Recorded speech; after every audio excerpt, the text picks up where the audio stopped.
welcome to another Marvel Show toy review. This time I bring you the Marvel Legends series, the Black Panther MCU movie series, SubMariner series from Hasbro. Namor the SubMariner. And doesn't he look badass? Look at that staff. It looks pretty cool. Figure looks well detailed. Pretty cool. And as you can see, the side art right here, pretty cool. Nice side art. Product shot. Pretty cool. You can read it right here if you can. And then the figures that come in that wave. I got the Eric Killmonger Black Panther, I got Nakia, and I got the Black Bolt, and now I got Namor. Pretty cool. Check out those toy reviews that I did. They all build up to Okoye. And then you got the side art right here. Figure right here. Pretty cool. So I picked this figure up at Amazon, ordered it offline, and it came in yesterday, Wednesday. You know, pretty cool. Pretty cool. So enough of me talking. Let's take this first mutant, Marvel's first mutant, out of the box. All right, guys? Join me. And here's Namor the SubMariner out of the box. Doesn't he look awesome? You can also call him Prince Namor because he's actually royalty. Pretty cool, right? He looks awesome, and from what I can see off the top, I don't see any paint splotches that I'm seeing up close. Nothing. Everything looks perfect. But here you guys can take a look. Pretty cool. Love the wing-tipped on his ankles. Pretty cool. SubMariner.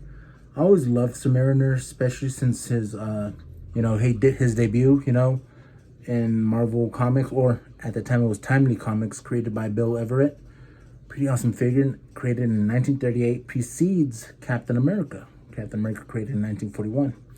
So he was Marvel's first anti-hero, because I don't think he was a superhero. He was like good and bad at the same time, but he did fight the Nazis, so that's a plus. Yeah. And he always, for the most part, at that time when he was younger, or at this age, or this type of look, he would hate the surface dwellers, believe that was the destruction of their people when Atlantis fell, I guess, give or take. But nonetheless, awesome figure. You could get more into detail, but he came with 4 accessories. And let's start with his hands. As you can see, his hands, flat hands, like he's gonna do a karate chop. Nothing much to it. It's just this paint is well done, Bends up and down, and once it's in the peg, it spins around. Same thing. You can see, goes up and down, and then spins around. And then you can see his head with more of the beard. And this is what in the comics, I believe, at least from what I remember, where Human Torch found him, and SubMariner had some sort of amnesia, and when the Human Torch, shaved him with this fire, and I guess he touched water or something like that, he remembered who he was. So that's pretty cool. Unless this is another part of the comics where he had facial hair too. But that's his most known famous, where he had facial hair. But yeah, the head looks pretty well sculpted, pretty awesome. No paint splotches or anything. The hair is well sculpted. Pretty cool. Nice. And then you got the staff. Pretty awesome looking. Love the gold color. Very royally. Cool. Love the design. Everything. You can even feel the texture. Pretty cool. Little snake, slithering down. Pretty awesome. Pretty awesome. So those were his accessories of Namor the SubMariner. And the SubMariner's articulation process goes as follows. He can look up this much. See? To the point where his head does pop off. And you can look down that much. As you can see, he has a lot of head tilting, almost kind of loose, but it's okay. You can see side to side head tilting. His head can swivel side to side, as you can see. Pretty cool. His arms do go all the way up this much. Not bad. I think he would have benefited if he had butterfly joints, but that's okay. It's fine. He does have a bicep swivel, double jointed elbows, wrist twist. It goes up and down, wrist twist, goes up and down, and his arms do go all around downtown, as you can see, all around downtown. And he has an ab crunch that makes him bend forward that much and bend back that much. Cool. He does have a waist swivel. He can kick to the side this much. Not bad. He can kick high forward that much. That's pretty cool. See? And he can kick to the back this much. And he does have a thigh swivel and another thigh swivel. Double jointed knees. Almost touches his butt. Double jointed knees. Pretty cool. Calf swivel. Another calf swivel. And his feet do go up and down, and they pivot. Pretty cool. They pivot. Nice. And that was the articulation process of Namor, the SubMariner, Marvel's first mutant. All right, guys, you know it's that time for me to get the T-square. It's time to measure him. And he stands at about, let me see,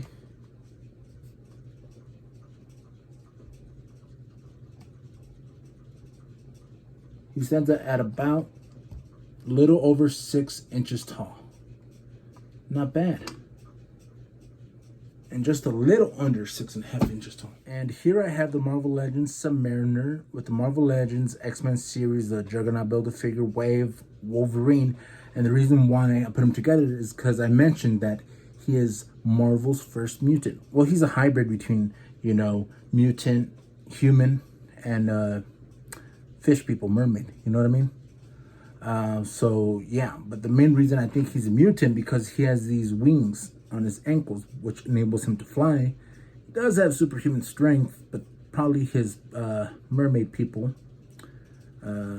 Correct me in the comments because right now I'm just blanking out on their Atlanteans. There you go, Atlanteans.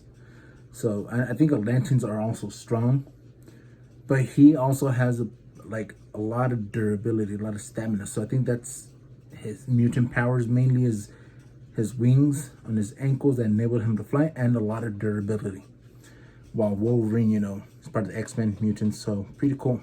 And as you can see, he stands taller than Logan. And here I have the Marvel Legends SubMariner with the DC Multiverse by Mattel from the Justice League movie, I believe, Aquaman. And, you know, with no disrespect to fans or anything, but technically, you know, Aquaman is the ripoff of SubMariner. Because Aquaman was created like around 1941, give or take. And as I mentioned before, SubMariner was created in 1938. Atlantis, royalty, come on. But for some reason, Aquaman's more famous. Even before the movie, you know, he was more famous. I don't know how. But nonetheless, they're both pretty awesome characters, even though they're very similar. And here I have the Marvel Legends Prince Namor with the Marvel Legends Black Panther movie Wave Black Panther.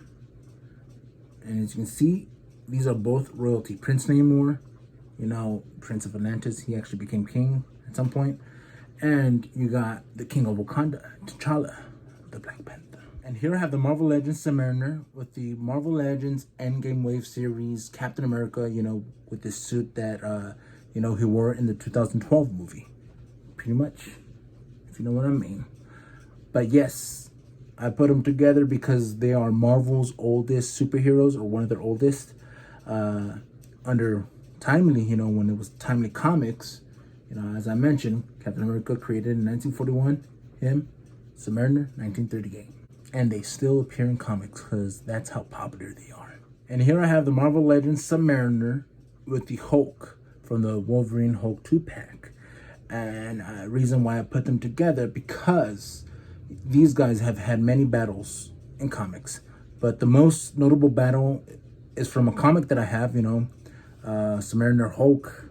I think it was Tales to Astonish, correct me if I'm wrong, and I forget what issue, but I know I have that comic book, but can't show it to you guys here because I have it locked up in my boxes and all that stuff.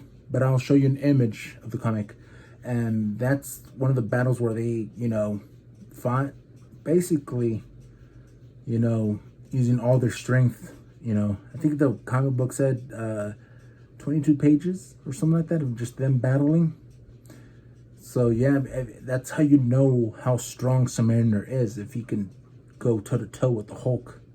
You know, that's pretty powerful. And here I have Namor the SubMariner from Marvel Legends with the Wicked Cool Toys, Pokemon, Blastoise, and Lapras. As you can see, they're water types, and you know the history of, you know, SubMariner. You know, he's from Atlantis, from the ocean, all that stuff, right? So if you guys also know that I made used to do some stop motion videos, and I did one of Ash's New Adventure, whatever, right? And then I had Jay's Muse action figure being a grass type gym leader, because, you know, he does grass, you know what I mean? So now that I have SubMariner, you know, with his history and him being Atlantis or Atlantean and water, ocean, kind of thought, like, if I ever do another stop motion video, I can have Namor the SubMariner as the gym leader, a water type gym leader. So that's cool. And maybe stay tuned for that one day. It can be done. And just for fun, I have the Marvel Legends SubMariner with the Jakks Pacific Mario. And yeah, SubMariner is hella taller to Mario. Alright guys, thanks for joining me on this awesome review of the SubMariner, Namor the SubMariner, or Prince Namor. Pretty awesome figure. If I recommend you to get this figure if you're a fan of SubMariner or if you're a fan of Marvel Comics. Nonetheless, he's still an awesome figure if you don't pick him up, you know, if you don't like him. So yeah, what else I can say, that stay tuned for my next video. It's gonna be pretty cool.